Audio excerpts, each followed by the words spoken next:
さあ、夏の終わり、サマーエンドだね。さあ、じゃあやっていこう。前回は漫画の真髄をお伝えして、世の中の摂理、ワールドネイチャールールをね、お伝えしたわけなんだけど、出来事があって、イベントファクターがあって、リアクションがあって、アクションがあるんだよねっていう、じゃあそれ実際書いていこうと思うわけだ。さあ、その時に、じゃあ、どんな出来事、どんなファクターを、ね、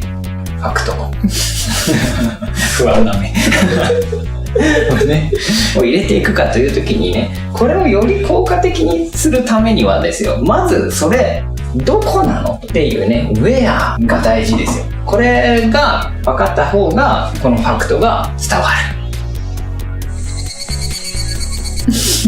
なのでこのウェアが分かる情報をまず入れていく。他にもね、このファクトが効果的になるためにはいろんなインフォが目にあった方が読者はここを効果的に感じる。例えばどんなキャラクターなのっていうのも当然あったりする。だけどまずはいろいろそれはこれから何入れなくちゃいけないかっていう必要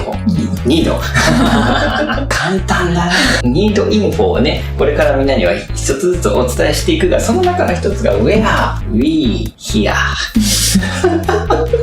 ウィアですよ。どこなのか。東京ネームタンク新宿 This is here でこういうジャパン東京ビルディング、こんな立派なビルじゃないけどこういうねウェア情報が必要になる。例えばここはしつこくバイオレンスアクションを出していくそうだよね。バイオレンスアクションこういうどこなのみたいな、マチシティでこういう状況か This is かねっていうのを示したりする。で、これポイントは、これ漫画先輩もずっとこれ疑問だったのね。これどんぐらいの大きさで入れるんやねんと。How big？ どれぐらいの割合なのって思ってて、でこれってあんまりルールはないんだけど、多分1ページの中のこれぐらいかな、一番ちっちゃくてこんぐらいでも入ってればそれなりに場所わかる。ちっちゃかったらこれぐらいで、じゃあなんで大きい時あるのっていうのはね、前に言ったよね。絵になる、ピクチャーレスク、もうそれだけでいいなここの世界って思えるんだったら別に大きく撮ってもいいよっていう感じだと思っている。それがより世界に入り込んでインナーワールドとしてインタレスティングだったら全然大きく撮ることもいい。しかしまあ場所さえ分かればいいというのであればちっちゃく撮って構わない。あとはこのページの中のどこなの、どこだっていい。最初キャラクターがバーン登場してその後にこういう場所ですよみたいなのが分かるとか、これはどこに来たっていい。だいたいストーリー始まって最初の1ページ目ぐらいに入ってれば安心するかなっていう感じだ。あともう一個ポイントは空も描いてあげることだよね。このスカイが入ってることによって空間変わったんだよねっていう感じ。スカイ変わったことによって空間変わったんだよねスカイを描くことによって出たジャパニーズ空間。これはですね、空間ですよ。これがまさに空、スカイ。はあ間、これはですね、多分時間ですね。時間の間なんですね、これね。時間とは時です。アワー。得意でこれは何を言ってるかっていうと、これは空間、場所と時間だよね。場所と時間を一緒くたにした考え方、ウェアとアワーを一緒にした概念、空間が変わったんだよっていうのをこのスカイを入れることによって分かるみたいなのがある。だからちょっとした移動だったら別にこれはなくたっていいんだよな。例えば This is 部屋、ルーム、ドア、ここにテクテク歩いてってこのドアガチャって開けて NEXT コマでは This is 廊下に出ましたっていう時にはこれ移動が少ないのでムービングリトルなので、このいう時には別にノースカイで OK だけど、大きく場所や時間変わったらこうやってスカイ入れてあげるとより効果的。さらにもう場所と時間がさらに変わるようであれば、例えば今 This is 新宿、次にアメリカ、NEXT アメリカとかになったら、その時はね、もうこれじゃ足りない。もっともっと新宿からまず飛行機にキーン、プレーン、空港で、これは何かというとフリーダムの象徴ですね。自由の女神像ですね。自由の女神像ですね。フリーダム、リバティですね。リバティ、女神、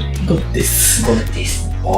ていうのを書いてあげて、スカイも書いてあげて、アメリカだ、This is ニューヨーク。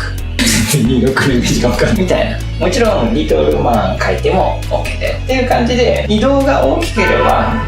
ムービングラージだったら何個かその風景を重ねてその移動したんだよっていうのを書いてあげるといいかもね。そんな感じかな。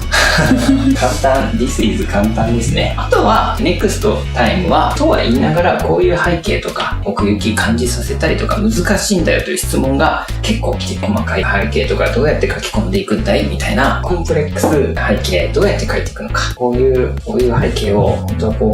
こうね、隣にアパートがあってですね、前にここに定食屋があってですね、でここに路地が続いて自転車とかがこう止まってて、中のテーブルがライトがあって、そしてここが鍼灸院ですよね。さらにこの奥行きが続いてて、この遠くにはまたさらに立派な建物があって、本当はないけどガードレールとか入れてみるかとか、マンホールがこうあって、ジャパニーズマークがあったりして、できた。こんな感じの書き込みは一体何を考えて書いていったんだろうね。さらに言うと、こいつをどのように完成原稿にしたら良いのかというね。パーフェクト原稿にしていくにはどうしたらいいのか。あとはさらに言うと、ここにどうやって人を配置していくのか。こんだけ入っちゃえばね、こんぐらいで人入るかなみたいなさ、逆に入れやすくなるかもしれない。っていうのをどうやって考えていくのかなどを次回以降またやっていこうじゃないか。注目だぞ。なんだこれは割と背景も好き。よし。まとめると、ウェア情報は背景が大事。そしてそれが魅力的であるんだったら、絵になるんだったら、ピクチャーレスクだったら、大きく書いてもいいんじゃないか。そういう感じだ。じゃあまたね。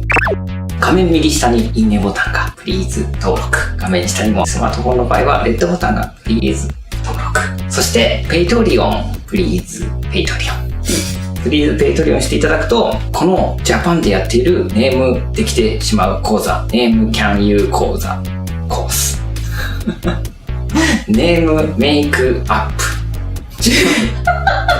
ネームメイキングクラスが英語でイングリッシュ、プリーズ届けたいので、それがペイトリオンが集まるとできるなって思っている。東京でやっているジャパンの漫画の本格的な書き方がわかる。それを受けるとネームが漫画のストーリーが一本できてしまうっていうのを今東京ネームタンクではやっている。3日で32ページできる。すごいで、ジャパンでも話題沸騰だ、ね、それを英語にしてまずは皆さんにお届けしたい。きっとその日が近づいてくる。ぜひお待ちしてます。お願いします。じゃあまたね。